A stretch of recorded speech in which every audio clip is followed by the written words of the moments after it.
Assalamualaikum warahmatullahi wabarakatuh.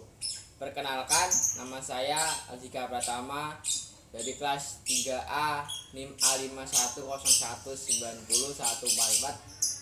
Saya diberi tugas mengenai pembelajaran UPP mengenai tema kejujuran, yaitu dari Pak Arif Cahyono. Dalam metode pembelajaran, sebelum masuk kelas, baiknya guru mengucapkan salam.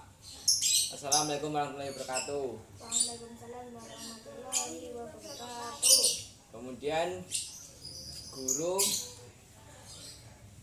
mengabsen setiap siswa. Dikarenakan siswanya 3, saya mau absen. 1 yaitu Pulpa, Hadir. 2 Dina, Hadir. 3 Wahyu. Hadir. Semua dari SDN 2 Panggul.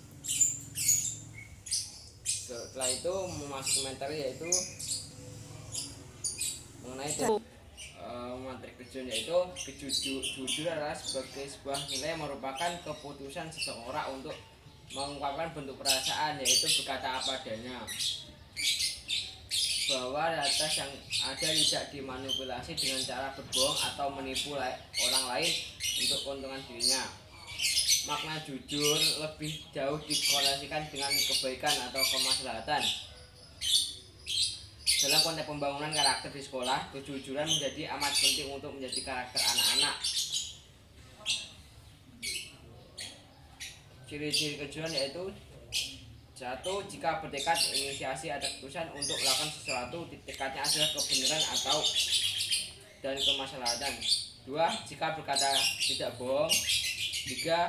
Jika adanya kesamaan antara yang dikatakan hatinya dengan apa yang dilakukannya. Setelah itu guru menyuruh siswa membaca buku yang ada di halaman tersebut. Setelah itu siswa dapat menjelaskan atau menerapkan sistem kejujuran sebagai begitu. 3. Yaitu jujur adalah mengatakan kebenaran. 2. Kejujuran adalah tidak kontraksi dan pikiran, kata atau tindakan. 3. Pikiran, kata-kata, tindakan jujur menciptakan harmoni. 4. Kejujuran adalah kesadaran akan apa yang benar dan sesuai dengan percaya, tindakan, dan hubungannya. Gimana buat murid? Apakah sudah paham? Ya. Dikarenakan berbeda paham, kita berhenti dulu sejenak. Di sini saya akan memberikan soal-soal pada murid, karena kan tadi murid saya tanya apakah sudah paham, dia mengatakan sudah paham. Ya. 1. Sikap yang menunjukkan kesesuaian antara perkataan dan perbuatan dinamakan A. Berani, B. Tanggung jawab, C. Jujur. Jujur. Ya, jawabannya C, yaitu jujur, dan dijawab oleh Maulana Ulfa. 2. Soalnya tuntutan yaitu berkata tidak sesuai dengan kenyataan dinamakan A. Bohong, B. Sombong, C. Malas. Bohong. Betul, jawabannya yaitu bohong, yang dijawab oleh Dina. 3. Kejujuran ada contoh sikap yang A. Baik, B. Buruk, C. Tercela. Baik. Oke, dijawab oleh Wahyu.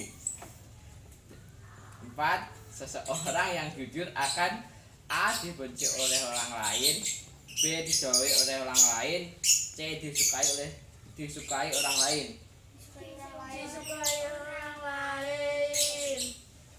Ya betul, jawabannya itu disukai oleh orang lain. 5. Jujur ketika ulangan artinya tidak boleh titik-titik. Menurun. Sabar.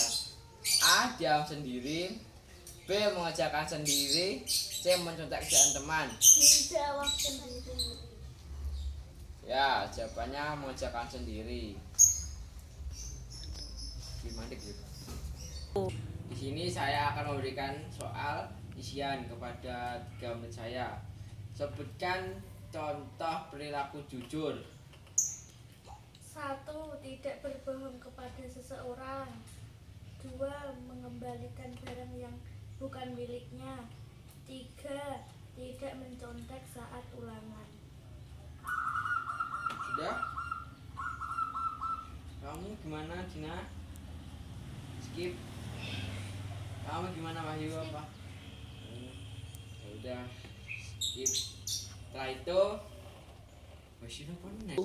Jadi dalam pembelajaran tersebut makna dari jujur yaitu mengacu pada aspek karakter, moral dan berkonotasi atribut positif dan berbudi luhur seperti integritas, kejujuran dan keterus-terangan termasuk keterus-terangan pada perilaku dan beriringan dengan tidak adanya kebohongan, penipuan dan lain.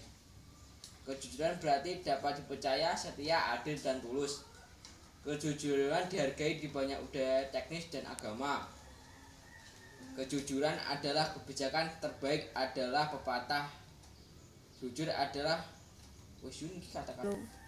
Jika murid kita tidak jujur, maka sebaiknya guru jika murid melakukan pembohongan atau tidak jujur, sebaiknya guru melakukan analisis hasil pembelajaran yang valid dan objektif.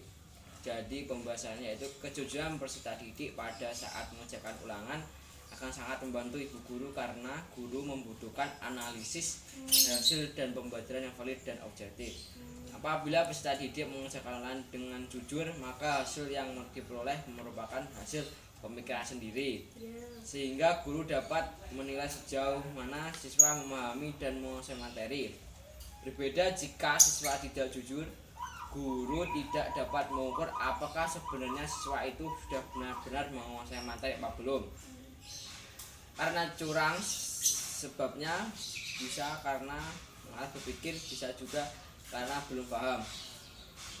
Ingat, jujur diperintahkan dalam agama yaitu barang siapa yang menipu kami maka ia tidak termasuk golongan kami. Dan hendaklah kalian senantiasa berlaku jujur, karena sesungguhnya kejujuran akan mengantarkan kepada kebaikan dan sesungguhnya kebaikan akan mengantarkan kepada surga. Jika seseorang senantiasa berlaku jujur dan berusaha untuk jujur, maka dia akan dicatat di sisi Allah sebagai orang yang jujur. Hati-hatilah kalian dari berkata dusta, karena sesungguhnya dusta akan mengantarkan kepada kejahatan dan kejahatan akan mengantarkan kepada neraka. Jika seseorang sukanya berdusta, berupaya untuk berdusta, maka ia akan dicatat di sisi Allah sebagai pendusta. Sekian dari presentasi saya pembelajaran kejujuran dari topik Hidayah. Assalamualaikum warahmatullahi wabarakatuh.